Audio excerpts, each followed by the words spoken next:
Yung sa dinner muna kagabi, ano po ba yung ang pinag-usapan namin na manatili kami isang bloke, 7 kami, and you can call us whatever you want, no? Magic 7. But we're together, buong-buo pong puso at suporta namin sa isa't isa.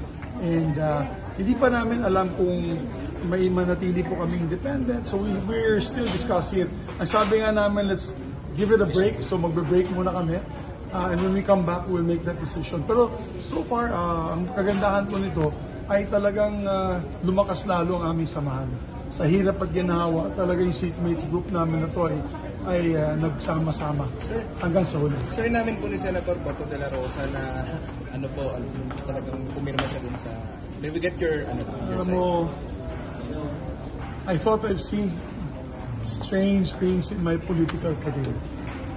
And this happens to be the strangest. Talagang, kung kahapon ako po ay heartbroken, then po ako ay dumbfounded. Talagang hindi ko ma-gets, hindi ko talaga maisip, hindi ko talaga mag-grasp yung pangyayari ngayon. Pero at least alam niya na dinipensahan ko siya bilang isang chairman ng committee.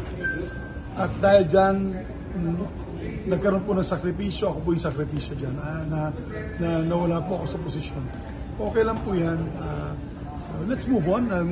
Pero yun nga lang, hindi ko talaga maintindihan. I'm in shock. But sige lang, ganun talaga ang politika, di ba? I mean, there's no permanent friends, only permanent interests. So nabanggit mo kahapon na ikakamukha niya po ng actually si Senator Bato. Magbabago ba yan? Ano yun? Nabanggit mo kagabi na dahil sa sinabi mo, loyalty niya, ikakampanya mo. Sa birthday ko sa Bukidnon, in front of 30,000 people, nakahat ko nga yung kamay niya. So, medyo masakit. Masakit. So, okay lang. It's okay because, alam mo, bilang politician, ganun talaga ang buhay. Nakausap na po kayo? It's very surreal. Surreal talaga. Parang hindi ko maintindihan. Parang nasa twilight zone. Nagkausap po kayo kanina, sir, before the session? Siya, sinabi ko sa kanya, bigyan niya ako ng pagkakataon. Hindi ko pa talaga ma-process. Ng komento, ma-process. Hindi ko pa ma-process yung pangyayari. So sabi ko sa kanya, give me time, hinakap mo pa yung asawa ko. Di ba? Parang, wow, ba't niyo pa yung hinakap ang asawa ko? Do you think he betrayed you, sir?